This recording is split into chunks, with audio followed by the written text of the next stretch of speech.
Hello everyone to welcome to my channel. तो guys आज हमारा एक्सरसाइज है 8.2।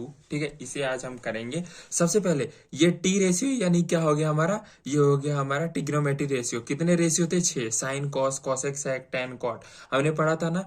8.1 एक्सरसाइज से पहले मैंने कुछ फॉर्मूले बताए थे, उस हिसाब पे वो पूरा चैप्टर हो गया था। पाकिस्तान भूखा प्यासा, हिंदुस्तान भरा भरा, PPV एंड HHB, यही था ना। उसके बाद देखो इसमें भी वही है। थीटा की जगह हम क्या यूज करेंगे, यानी एंगल।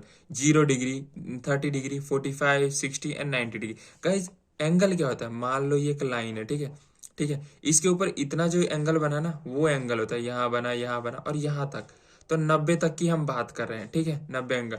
तो पहले 0 डिग्री, फिर 30, फिर 45, फिर 60, फिर 90 डिग्री। ये जो जो एंगल बड़े बड़े होते जा रहे हैं ना, इन एंगलों के बारे में हम बात करें। समझ में आ गई गाइज? ठीक है, अब चलते हैं।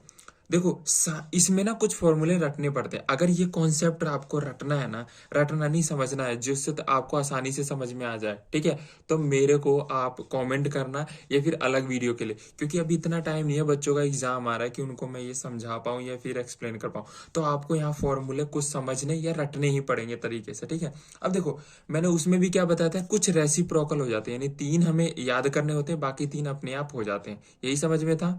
अब देखो गाइस इसमें भी वही है। जैसे साइन का क्या है फॉर्मूला, 0 डिग्री पे 0 है, वैल्यू है। 0 डिग्री पे 0 वैल्यू है साइन थीटा का। 30 डिग्री पे 101/2 है। 45 पे 1/√2 है, ठीक है। 60 पे √3/2। ये कैसे आया एंगल, इसके लिए बहुत बड़ा कॉन्सेप्ट है, उसके लिए बड़ी वीडियो बनानी पड़ेगी और पूरा एंगल ट्रायंगल बना के समझाना पड़ेगा, तब ये पता चलेगा ये आया कैसे। वैसे अभी के लिए जान जाओ कि 30 डिग्री पे इतनी वैल्यू होती है, ठीक है, और 90 पे 1 है। अब गाइस देखो साइन के बाद क्या आता है, कॉस, ठीक है। ये अब कॉस का निकालने के लिए सब देखो 3 याद कर लो। साइन का सब हो गया। 90 डिग्री पे जो वैल्यू होगा ना, वो 0 डिग्री पे होगा। जो 60 डिग्री पे होगा वो 30 डिग्री पे। जो 45 पे होगा ये इसके 45 सेम सेम होगा। एक जो 30 पे होगा वो इसके 60 पे होगा। जो 0 पे होगा वो 1 हो गया। समझ में आया? यानी ये पहले रट लो, उसके बाद जो पीछे से लिखते आना है, पीछे से लाइन वाइज ऐसे लिख दो। ये कॉस थीटा का हो गया, समझ में? सेम ऐसे ही कॉसेक का क्या है, कॉसेक का नॉट डिफाइन। नॉट डिफाइन का मतलब क्या होगा, इन्फिनिटी। आप इसे इन्फिनिटी भी बोल सकते हैं। इन्फिनिटी इन द सेंस उसकी कोई वैल्यू नहीं। नॉट डिफाइन, उसे डिफाइन नहीं करा जा सकता।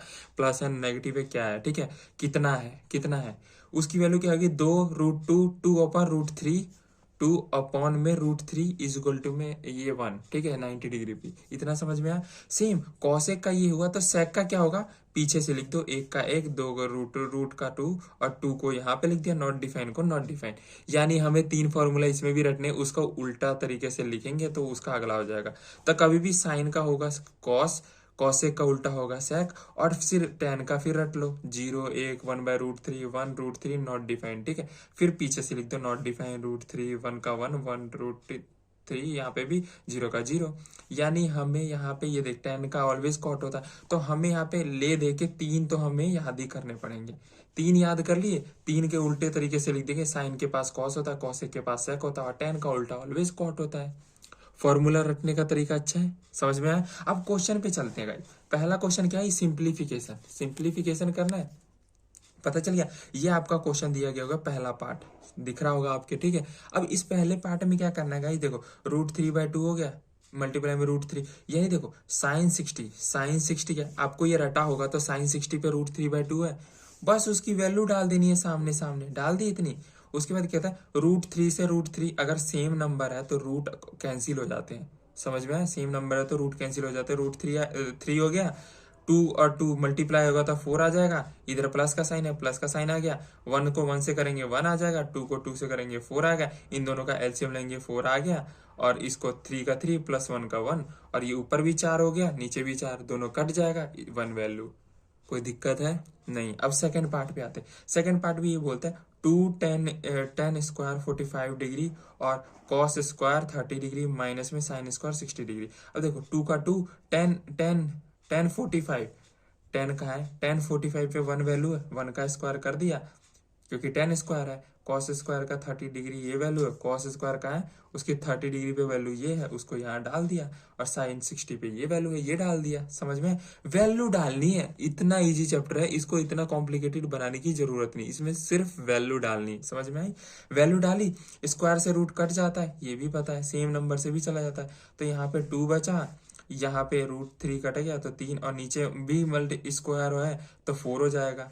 यहाँ पे रूट कैंसिल हो जाएगा स्क्वायर से, और नीचे वाला तो स्क्वायर मल्टीप्लाई होगा तो 4 होगा। ये प्लस में ये नेगेटिव में है तो ये दोनों कट जाएगा, बचा 2 इजिकल टू में 2, ये आंसर हो गया।